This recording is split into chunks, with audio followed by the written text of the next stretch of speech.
So the purpose of this video is to give a little bit of an explainer and overview of Iris Marion Young and her thought before you dive into the assigned readings from Iris Marion Young for today. So Iris Marion Young was born in 1949 and died in 2006. Tragically, she died at 57 years of age from aggressive esophageal cancer. Pretty much everyone who worked with her and taught with her agreed that at the time of her death, she was really just coming into her powerhouse years. She was writing a lot, had some really wonderful projects in the works. So it's sad that we'll never get to see some of her ideas. She identified mostly as a political philosopher. She was also very influenced by feminism and feminist social theory. She taught at the University of Chicago for most of her career, where I myself got my PhD. And I can tell you that she had a reputation as someone who was a very warm person and even maternal, kind of mother-like toward her graduate students and those that she mentored. Iris Marion Young's major work, which really kind of catapulted her to one of the nation's, leading thinkers, was Justice and the Politics of Difference. And in that book, she took on pretty much everyone we've read so far, Rawls, Nozick, a number of utilitarians, and really criticized their entire paradigm as what she called a distributive paradigm that she thought was really, really weak and limited. The readings that you're going to read for today are from Responsibility for Justice, which was her final work. In fact, it was still in manuscript form. It was almost complete, but it was still in manuscript form at the time that she died. And her colleague at the University of Chicago for many, many years, Martha Nussbaum, agreed with her heirs, with Iris Marion Young's heirs, that she would work with that manuscript and make sure that it was prepared for publication according to Iris Marion Young's wishes. And Martha Nussbaum, although she had the opposite reputation as Iris Marion Young, fairly cold, fairly demanding, fairly distant, the two of them had a very close friendship and had a lot of mutual admiration for each other, even though there were significant differences between their philosophical stances.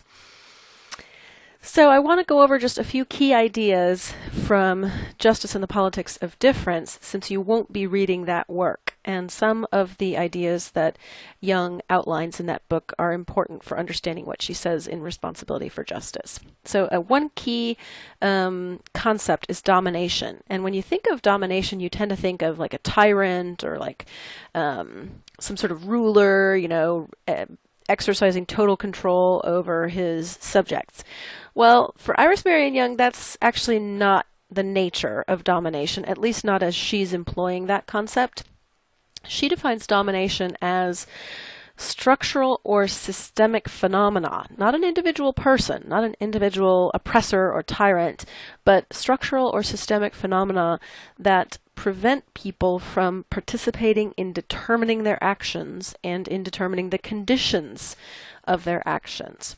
So for her, it's really a way in which a person's self-determination is thwarted. Domination is the thwarting of self-determination, which she believes everyone should have. The opposite of domination for Young are structural and systemic processes and institutions that encourage people to be autonomous and self-determining participants in their actions and in determining the conditions of their actions. So basically just the exact opposite. What she had in mind really were more democratic and more inclusive and more participatory systems and structures in all areas of life.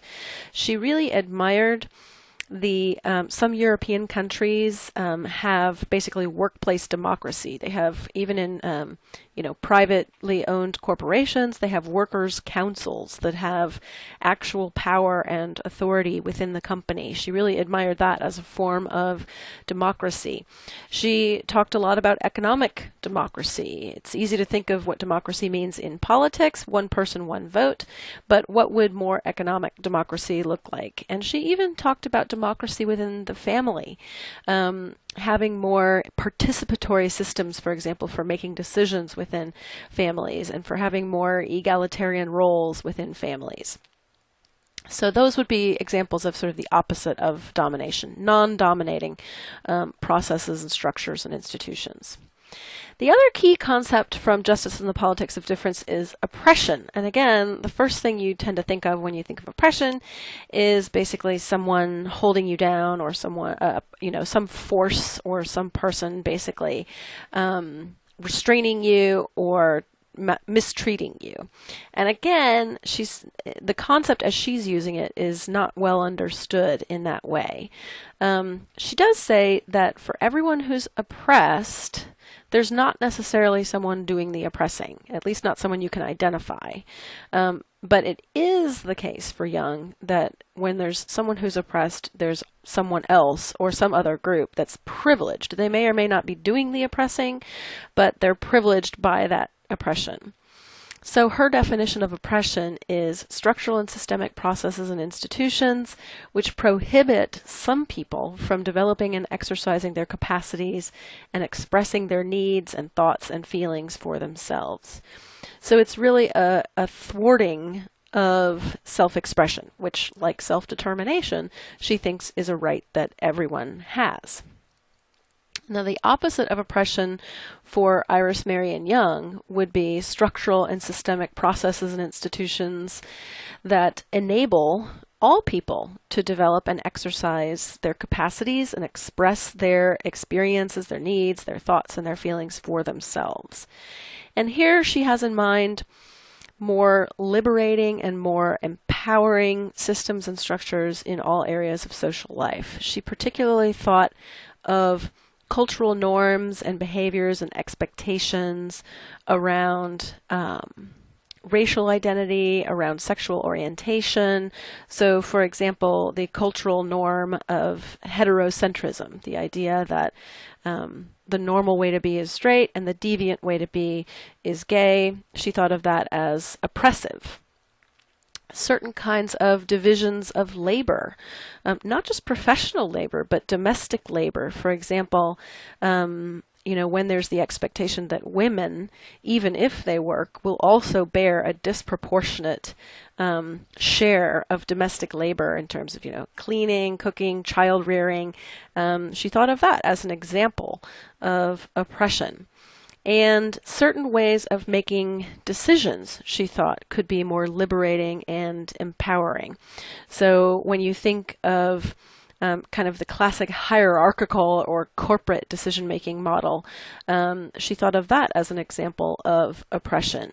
More democratic, more participatory kinds of decision-making she thought would be more empowering and less oppressive. So the important thing to note is that in her definitions of both domination and oppression, it's not one person doing it to another person. These are structural concepts for Young. They are not directly caused by individuals or even by groups of individuals. It is the case that intentional harm by an identifiable agent could be like a visible symptom of oppression, but it's not reducible to intentional harm by an identifiable agent.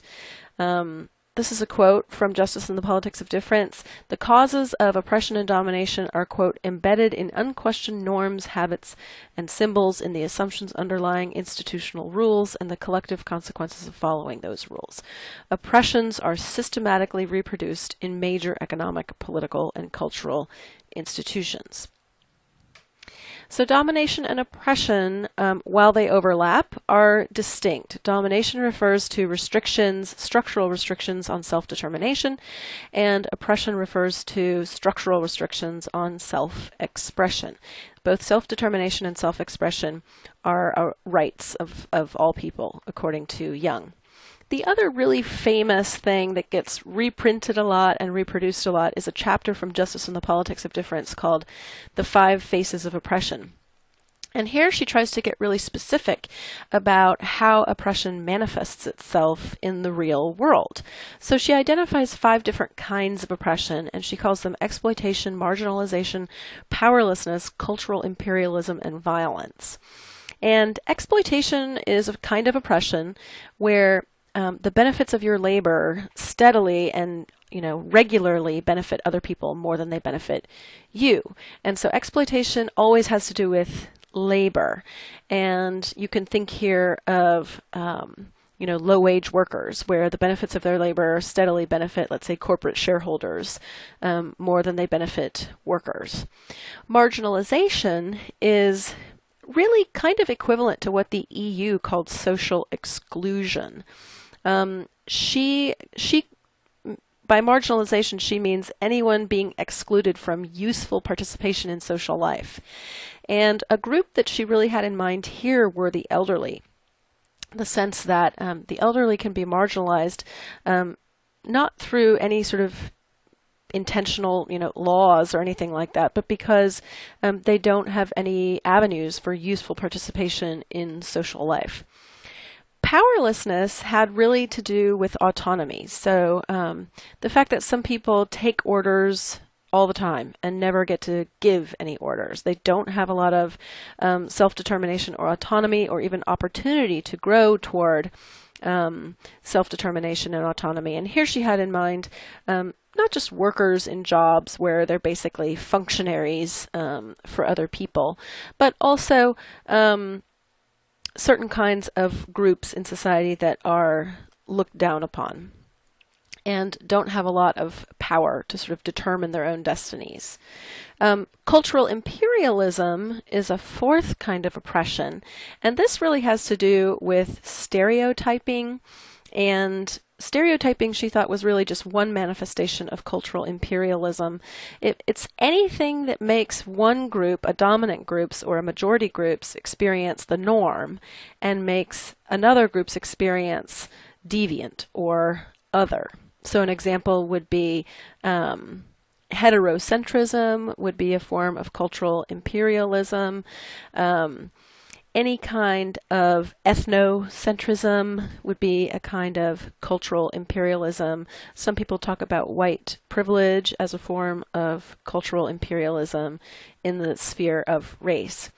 Violence, she thought, was both just a fact in the world. It's something that happens, but for it to be a form of oppression, it's not just that it happens, but that certain people are disproportionately vulnerable to attack, assault, harassment, intimidation, ridicule, or bullying because of who they are.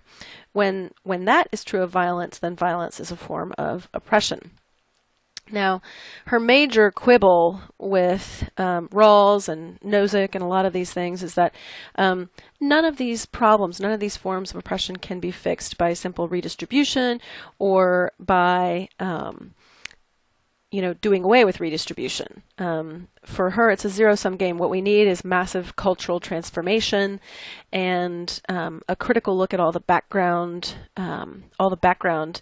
features of society. And so that was her major critique of Rawls and Nozick and the utilitarians.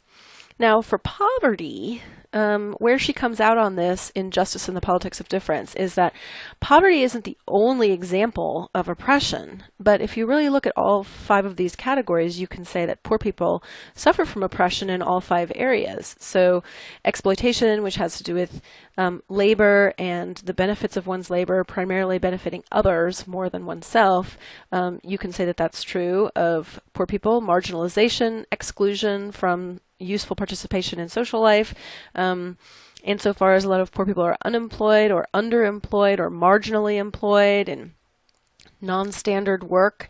This is a form of marginalization. Powerlessness, always taking orders and never giving them, not really having a lot of self-determination or autonomy, both professionally and just sort of in the culture, in civil society. That can be said of poor people. Cultural imperialism, insofar as there are pejorative connotations associated with being poor or with being in poverty, you can say that the poor suffer from cultural imperialism as a form of oppression. And violence, you can say that poor people tend to live in higher crime areas with more violence, so they have a disproportionate exposure to violence, personal, bodily integrity kinds of assault, as well as other kinds of violence. So for her, poverty and oppression are not interchangeable, they're distinct. So you can be poor and still be privileged in some areas, be non-oppressed in some areas. For example, being white is still a form of privilege, race privilege, even if you're poor, which can be oppressive in many ways. You can also be non-poor and even very, very wealthy and still suffer from oppression. And she thought this was true of any group that suffers from cultural imperialism or violence. She thought this was true of the LGBTQ community. She thought this was true of African Americans and minorities in general, and even of women. So they might not be poor, but they can still suffer from gender oppression, from racial oppression, and from heterocentrism in a variety of ways. So not interchangeable, but poverty can be an example of how these 5 faces of oppression manifest themselves in daily life. So that's just a little bit of a background on Iris Marion Young before you start your readings for today.